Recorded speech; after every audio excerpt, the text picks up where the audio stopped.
ჩემო ძვირფასო მეგობრებო, ევროსაიუზი ნენელა ინგრება. ჩემგან ხელმარჯვნივ თქვენ ხედავთ საქართველოს სახელმწიფოს მთავარ მტერს, მთავარ დისკრედატორს, მთავარ, ესე ვთქვათ, აქციების წამახალისებელ და მთავარ ევრობიუროკრატს, ლიეტუვის პრემიერ-მინისტრს, რომელიც მთელი ამ თვეების განმავლობაში მე ჯერ კიდევ 8 თვის წინ მომხილეს ადამიანი, დაკავებული იყო საქართველოს სახელმწიფოს დამცირებით, მისი საბჭოდან და საერთოდ ევროპული ცივილიზაციიდან გარიცხვით, ითხოვდა ჩვენი მაღალჩინოსნების დასანქცირებას, ხარს უჭერდა აქციებს და მთელ ამ ლიბერალურ პროცესებს. ეს ადამიანი, მეგობრებო, გაეხვა კორუფციასთან დაკავშირებულ სკანდალში, რითიც მთელი ლიეტუვას მთავრობა თავზე ჩამოეგრა და ეს მთელი პრიბალტიკა, ლიტვა, ლატვია, ესტონეთი და იქ თავარი ფორმულა და პირველი რო გამოდიოდნენ და აი ლიეტუვის პრემიერმა 14 მაღალჩინოსან საქართველოსთან აუკრძალა ვიზიტი. და რაღაც აქ სამშვიდობო იმებით რო გამოდიოდნენ რაღაც იმეებით, რა ქვია, აბა რევოლუცია ქართველებო არ დათმობ. ტიპი არის ჩვეულებრივი ნაძირალა, რომელიც დამოუკიდებელი ჟურნალისტური საქმიანობის შედეგად იქნა მხილებული, რომ ეს ადამიანი დაკავშირებული იყო ევროკავშირის მყრალ ბიუროკრატიასთან, რისგანაც იღებდა დაახლოებით 200 მილიონ ევროზე აქ საუბარი, რომელიც საკუთარ კომპანიებს ამარაგებდა და ჯიბეში მიქონა ეს ყველაფერი და გამოაშკარავდა ტიპს იჭერენ რა. თავრობა თავზე დამოექცეთ. ეხლა რაღაც სასწაული ვიდეო გელოდებათ ამ ყველაფერში, მე რასაც ვამბობ ის ნენელა ხდება, ევროკავშირი ნენელა ინგრევა შეგნიდან. ყველაფერი მზის სინათლეზე გამოდის, მაგრამ სანამ ამ ვიდეოზე გადავალთ, ხოთ რომ დაალაიქოთ ვიდეო, გამოიწეროთ არხი და აქვე მინდა გითხრათ რომ მე შევქმნი არასამთავრობო ორგანიზაცია ეროვნულ იდეებზე დაყრდნობით. ვისაც გინდათ რომ მონაწილეობა მიიღოთ, ეხლა ამ ეტაპზე მე მჭირდება ბუღალტერი და სპიკერი, შეგიძლიათ აღწერაში მითითებული მაქვს ისა რა ქვია ინსტაგრამზე დამოკავშირებელი საშუალება, შეგიძლიათ გადმოხვიდეთ და ხომ მეუნებოდეთ ამდენი ხნის განმავლობაში უცხო რამე წამოიწყე, მე წამოვიწყე. საკმაოდ საინტერესო პროექტზე მუშაობ და ამ ეტაპზე ვისაც შეგეძლებათ რომ დამეხმაროთ მე, მომავალში თქვენ გაგითვალისწინებთ და რა თქმა უნდა ამ ყველაფერზე დაგიფასდებათ როგორც მატერიალურად, ასევე არამატერიალურად. ასე რომ ვისაც გინდათ რომ ეროვნული საქმიანობა ვაკეთოთ და ვამხილოთ ესეთი არა ადამიანები, შემომიერთით მე და ერთად გავაკეთოთ ეს საქმე. აღწერაში ყველა ლინკი მითითებულია. ეხლა გადავიდეთ ამ ვიდეოზე. მოკლედ მეგობრებო, ეს ადამიანი, ლიეტუვის პრემიერ-მინისტრი, სავარაუდო კორუფციასთან დაკავშირებული სკანდალის გამო გადადგა. მოდი რევიუ რო გავაკეთოთ, ეხლა ვინ არის რო გითხრათ რეალურად, ხო? იმიტომ რომ ამ სიმართლეს ქართული არხები მაინც თქვენ არ განახებენ. მოდი ეხლა მოგიყვანთ. ხო, აი ნახეთ, ლიეტუვამ კობახიძეს და 16 სხვა თანამდებობის პირს სანქციები დაუწეს. ეს არის 2024 წლის დეკემბრის 16, როდესაც აქციების, ესე ვთქვათ, მასშტაბური აქციების, ხო? ესე ვთქვათ, ფონი მიდიოდა საქართველოში, სადაც ევროკავშირის აგენტურა საქართველოში ცდილობდა, რომ საქართველოში რევოლუცია გამოიწვია და დაემყარებინათ ის წესრიგი, რომელიც მათ აწყობდათ, ხო? ანუ ისინი მიდიოდნენ აბსოლუტურად ყველა ავანტიურაზე, ყველანაირ გამოწვევაზე, იდებოდა ძალიან დიდი ფული, ჩამოყავდათ გეი აქტივისტები, ჩამოყავდათ აგენტები, საქართველოში ყვებავდნენ ამ დასავლეთიდან დაფინანსებულ არასამთავრობო ორგანიზაციებს, რომ მაქსიმალურად აპირისპირებოდნენ საქართველოს სახელმწიფოს. აგერ ძმაო, ლიეტუვამ კობახიძეს 16 სხვა თანამდებობის პირს დაუწესა სანქციები. თავარი გამოდის, ეს ამერიკის ხმარი მათ შორის, ეს კაი სკრინი მაქვს შენახული და გამოდის, რომ გეუბნება, რომ ისაო, რა ქვია, კობახიძე და ეგენიო არ არიანო ევროპელებიო, საერთოდ მტრები არიანო და მაგის გამო დაუწესეთ სანქციები. ეხლა გადის დრო და მოდი მე მინდა რომ თქვენ ნახოთ სიმართლე, მეგობრებო. აი, მოდი სიმართლე ვნახოთ. ლიეტუვის პრემიერ-მინისტრი გადადგა სავარაუდო კორუფციასთან დაკავშირებული სკანდალის გამო. კორუფციული სკანდალი ლიეტუვის მთავრობა. ეს არის საუბარი ერთი დღის უკან. ეხლა უყურეთ, ლიეტუვაში კორუფციული სკანდალის გამო მთავრობა გადადგა. მინისტრთა კაბინეტის უფლებამოსილების შეწყვეტა ლიეტუვის პრემიერ-მინისტრის გინგატაუს ჰალუცკასის მიერ თანამდებობის დატოვებას უკავშირდება. ის კორუფციულ სკანდალში გაეხვა. გაირკვა, რომ მასთან დაკავშირებულმა კომპანიამ შეღავათიანი კრედიტი მიიღო და თანაც დაჩქარებული წესით. მთავრობის გადადგომა ლიეტუვის პრეზიდენტმა უნდა დააკმაყოფილოს და ახალი კაბინეტის ფორმირებამდე გიგანას ნაუსედამ დროებითი მთავრობა დანიშნოს. სკანდალი კომპანია დანკორას ეხება, რომელიც პრემიერ-მინისტრ ჰალუცკასის ძმის სოლის. ნახეთ, ევროპაშიც ხდება ხალხო ესეთი რამეები. ევროპაშიც ხდება ესეთი თურმე ევროპისნაირი სრულყოფილი, აბსოლუტურად პატიოსანი, აბსოლუტურად გულჩვილი და აბსოლუტურად ხალხს გაგიჟებული ადამიანებში ხდება ესეთი რამეები. 170,000 ევროზე მეტი ოდენობის ევროკომისიის სუბსიდია მიიღო. ხალხო, ეს ამოღებული საინანმე კი არა, თვითონ დამოუკიდებელი ჟურნალისტური საქმიანობით არის გამოძიებული. რითიც მე სასამართლოს გადაეცა და შეუვარდა, პოლიცია დაიჭირეს. Euronius-ის ინფორმაციით ამ თანხის დიდი ნაწილი კომპანია Garnis-ისგან ბატარეების სისტემის შეძენამდე მოხმარდა, რომელიც 59 წლის ფლობელი თავად ჰალუსკასია, აი ეს ადამიანი. Აი მეგობრებო, ეხლა მე მინდა ჩვენ ეხლა ფსიქოლოგია მე ძალიან სხვათა შორის რა ერთხელ ვახსენებ ამ ბოლო ხანს. აი ნახეთ, მთავრობა ესტონეთი და ლიეტუვა უცხო ქვეყნის ადმინისტრაციის კარნახით მოქმედებენ. ეს დაიდო 16 დეკემბერს, ოდესაც ყობახიზე დაასანქცირეს. ყველა სკრინი შენახული, მე რასაც ვამოვდი ხო ახლა ყველაფერი კაცო. ლიეტუვა, თელი პრიბალტიკა, ლიტვა, ლატვია, ესტონეთი. თავიდან ბოლომდე მოქმედებენ აყრულებული ბრიუსელის და მისი მთავარი სატანა, რომელიც გახვეულია ყველა კორუფციულ სკანდალში, რაც კი შეიძლება იყოს და აგერ ტრამპმა ყურით ათრია ეხა ის ორსულა ფონ დერ მაიერა 15%-იანი ტარიფი ევროკავშირის ისე დაადო, რომ საერთოდ აზრის არაფერზე არ კითხა. ორსულა ფონ დერ მაიერზე მაქვს საუბარი, რომელიც გახვეულიყო Pfizer-ის სკანდალში და WhatsApp-ის მესიჯები ქონა ხალხურ მობილურიდან წაშლილი იმისათვის, რომ გადაეფარა საკუთარი და სასამართლო ვერაფერი ვერ დაუდგინა მაგის მერე.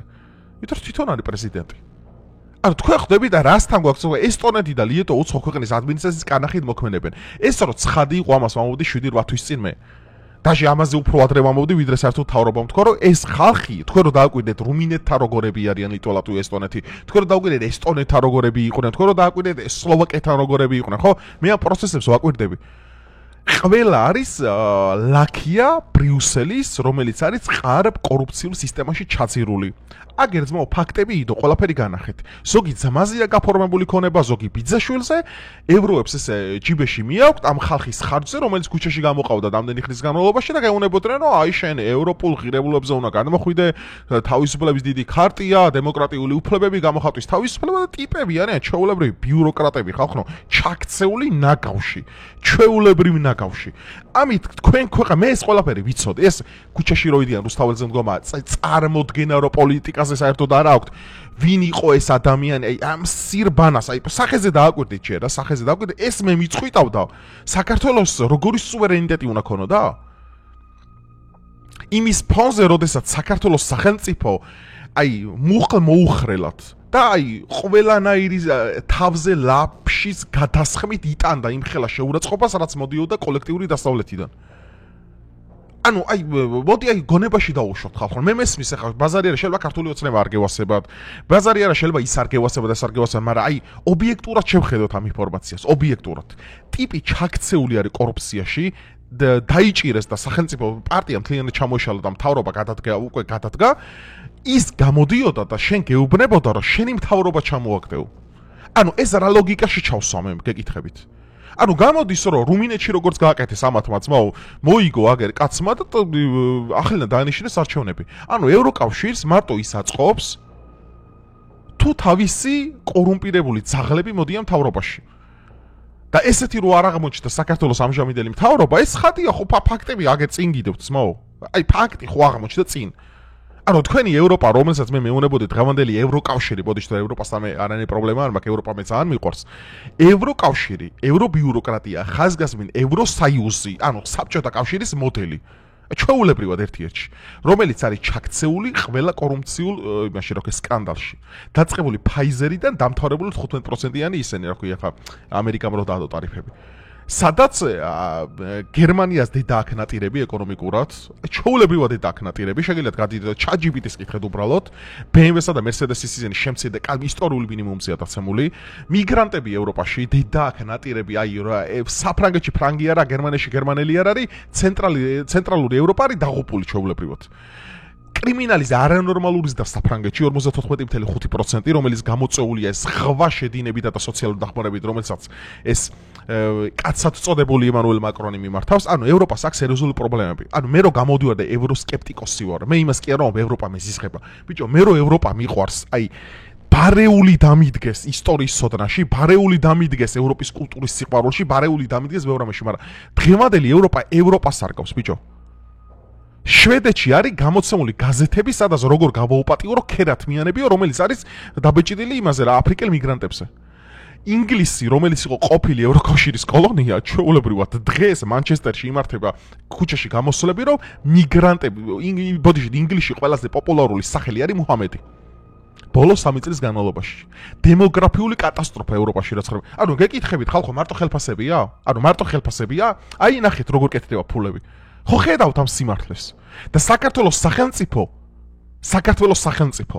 შენ ახლა მოგწონს ეს თავრობა, არ მოგწონს, ანუ ეგ ნაკლებად მაინტერესებს ამ ეტაპზე. საქართველოს სახელმწიფო ბოლო 1 წლის განმავლობაში იტანდა ენით აღუწერელ შეურაცხყოფასა და ლაფშის თავზე გადასხმას აი ამ არაადამიანებისგან კოლექტიური დასავლეთის მთელი ამ სინდრომისგან. იტანდა რის გამო? რომ სუვერენიტეტი არ დავთმეთ, რომ მათი კანონები აქ არ გავატარეთ და არა მაგალითად არ ამოვიღეთ ოჯახური ღირებულებისა და იმას რა ქვია ბავშვთა უფლებების დაცვის და ის რა ქვია ეს LGBT-ს და გენდერული სიგიჟეები, რაც უნდოდა და რასაც ეხაც ითხოვენ 31 აგვისტომდე ვადა გაქვს მე ვიზით მოგიწევთ ევროპაში შესვლაო.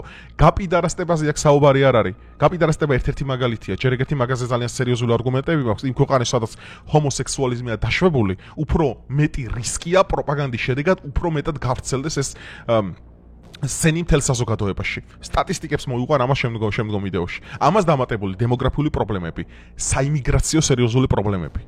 მერე ყველაზე მთავარი ევრობიუროკრატია და მისი სკანდალები და მისი დაბეგურები და 15%-იანი რაღაცები და ჩვეულებრივი კოლონია, ჩვეულებრივი საბჭოთა კავშირი. ევროსაიუზი, მაგიტომ ეძახე, რომლის ლიდერები, რომლის დანიშნული ლაქიები მოქმედებენ დღეს ესე. აგერ ძმაო დღეს ისრაელს, ბრიტანეთმა და საფრანგეთმა, პირველმა deep state-მა დაადო ის რო პალესტინის სახელმწიფო აღიარეს. ანუ რაღაც სიგიჟები ამ სამყაროში ხდება, საქართველოს გადარჩენისთვის ბრძოლობს. ომები ხდება აგერ ჩვენ რეგიონში, ხანი ნებისმიერ ტერიტორიაზე. ანუ ეს ტიპია, აი ტიპს აქვს სახეზე თავზე აქვს არქიპელაგი. ნახევარკუნძული აქვს მიშენება, ეს მე მასწავლის როგორი უნდა იყოს საქართველოს დღის წესრიგი და ქართული ხალხის თვითშეგნება, ეროვნული ღირებულებები და მისი თვითმიზანი. ესა დამცირება ხალხო. ამიტომ ჩემო ძმებო დადებო, მე იმიტომ ვაკეთებ ამ ვიდეოებს და იმიტომ გიკითხავთ ამ იმას და მე ამას ორგანიზაციის სახითაც გავაკეთებ და ამაზე Telegram ჯგუფის გაკეთებას ვწופერ. ბევრი აქტივობა მაქვს მე და გეგმილი კაცო, ვიდეოებს ხო გავაგრძელებ, რომელაზე ეჭვისაც შეგეპაროთ. უცხო ყოველთვის იქნება თავისი YouTube არხიდან, მაგრამ ორგანიზაციის სახელითაც გავაკეთებ. უბრალოდ აქ ვიქნებ ფიზიკური პირი, იქ ვიქნები იურიდიული და ესე დავეხმარები ჩემ ქვეყანას. ჩემი ამოცანა რა არის? მე მინდა ძმაო, რომ ქართველები არ ვიყოთ გამოშტერებულები. ანუ ჩემი რამე სერიოზულს კი არ ვითხოვ რამე. მესმის ძმაო, მე ვსწავლობ რაღაცას, მესმის რომ შეიძლება ბაზარი არ მოგწონს რაღაცეები. მე განსხვავებულ აზრს და განსხვავებულ შეხედულებას მე ვიღებ. მე არ ვარ ლიბერალი კომუნისტი, რომ ამ განსხვავებული აზრის გამო შენ თუ მაგალითად ახლა ის ბიძინა არ გევასება და მაგის გამო მე ეგეთი ტიპი არ ვარ. ყველა ჩემ გარშემო არიან მეგობრები, რომელსაც ბიძინაც ევასება, ზოგს მიშა ევასება, ზოგს მე ვიღებ ყველას. უბრალოდ იყავი ადეკვატური, იყავი ჩანსაღად მოასწრონო, შენი აზრის რაციონალურად გადმოცემა შენ შეგეძლოს და მე აი საფლავის ქვამდე ვიზრუნებ შენ რომ ეგ აზრი გამოთქვა, იმიტომ რომ არავის არ ვაქენსელებ, საერთოდ არც არავის არ ბლოკავდა ეგეთ რამებს არ უშვები, თუ უკიდურესი ავადმყოფი არ არის, რა თქმა უნდა. ანუ აქედან გამომდინარე მეგობრებო, რატო ვაკეთებ ამას? მე მინდა რომ ქართული ხალხი იყოს ჩახედული ამ სისტემაში. ხალხო, ნუ გონიათ რახან ევროპა სახელი ესე გესმის და კაფე დე ფლარში საფრანგეთში პარიზში ჩადიხართ და რაღაც 3 ევროთ რაღაც ყვას წროპავთ. ნუ გონიათ ეგეთი გულუბრყვილოები, ნუ ხათ რომ ის ხალხი, რომლებიც აი ამ ეშელონებში ზიან, როგორც ეს ტიპია და ამით დაიწყო კვანძის გახსნა და ეს მყარალი ის რა ქვია ჭრილობა ნელა მთელ ევროკავშირს გაიხსნება და ყველაფერი გამომზევრდება, ხო? მე ყველას ნახავთ. მილიარდები აქვთ ხალხო ნაშოვნი თქვენით. მილიარდები. აი ამათ. ოსლოდან დაწყებული, დამთავრებული შოლცი, აგერის ბრიტანეთის პრემიერი რო იყო, ის რუმინეთში რო გადააყენეს, ყველას აქ სერიოზული მაყუთები და ფულები ნაშოვნი.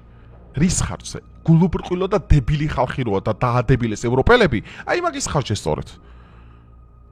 აბა გერმანია დღეს გერმანიას გავს, აბა საფრანგეთს გავს, გეკითხებით, მარტო ხელფასი ხო არა 2000 ევრო აქო და მაგარი ტიპი ვარო, რა ჩემ ფეხებად მინდა, თუ ქუჩაში სკოლაში ბავშვი ვერ გაიყვანე და იქ აფრიკელმა მიგრანტმა გაუპატიურო, სადმე ეგეთი ევროპა მინდა მე? აგერ გერმანიის იმან, რა ქვია, ანგლიკანურმა ეკლესიამ LGBT დააკანონა ჩვეულებრივად, რავი, მღვდლები შეგიძლია აქორწინებენ ჩვეულებრივად გერმანიაში. პირდაპირ ტაძრებში და რა გადმოკიდულია ეს LGBT დროშები. არა, ეს ევროპა, ბიჭო, მე რო ევროპა კიდევ ერთხელ მეორე, მე რო ევროპა მინდა და მე რო მიყვარს და ამ ბიუროკრატიისგან როგორც ევროპა განთავისუფლდეს და მე ვიქნება პირველი, ვინც ევროკავშირის დროშით დადგება ქუჩაში მე ვიქნები. ბოდიში ევროპის არანაირი ევროკავშირის, ევროპის დროშით ვინც დადგება? ევროპა უნდა განთავისუფლდეს ამ ბიუროკრატიისგან, რასაც ევროკავშირი ქვია. რომელიც ქვეყნებს და თელ სისტემას, აგერ ილონ მასკი გამოვიდა და თქვა, რომ ევროკავშირი ეწევა ყველაზე დიდ ანტიდემოკრატიულ პროცესებს სოფლიოში. ილონ მასკზე მეტი იცით, შიგევროპელებო რო გამოდიხართ და ილონ მასკზე მეტი იცით, კაც ყველაფერზე წრომა აქ ამ სამყაროში. და წარმოუდგენელი ზონის ფინანსური ძალაუფლება. და მე რაღაცა სიტყვით და იღერ ევროპელი ლიდერები გამოდიან და კაცი ციხეში ზის დედა ნატირები ხალხის ფულს ჭამდა და იმაშვებიან. ამიტომ ეს არის ჩვენი საერთო ეროვნული გამოღვიძების ერთ-ერთი მთავარი მუხტი, რომ უნდა გავაცნობიეროთ ვინ არის მტერი და ვინ არის მოყვარე, მეგობრებო. და ჩვენ ვერ გავაცნობიერებთ კარგად, თუ ჩვენ პოლიტიკის შეხედულები არ ვართ. მე რომ ამ პროცესებს დიდი ხანი ავაკვირდები და ვინ ეს მე ვიცოდი, უბრალოდ ეხლა მომეცა სამხილები, მაგიტომაც ვახდენ ამის დემონსტრაციას რა. მოკლედ, დალაიქეთ ვიდეო, გამოიწერთ არხი, საინტერესო ვიდეოები გელოდება ახლა მომავალში და ხო, იმაზე რაც გითხარით, ორგანიზაციის ადამიანური რესურსი მჭირდება ძალიან. მალე ორგანიზაციის ანგარიშის ნომერსაც გავხსნი, საბანკო ანგარიშსაც და მოკლედ მინდა რომ ეროვნულ საქმეს შეუდგეთ და ვაკეთოთ კეთილი საქმე ქვეყნისთვის, ასე რომ ყველაფერი აღწერაში ამითითებული. დროებით.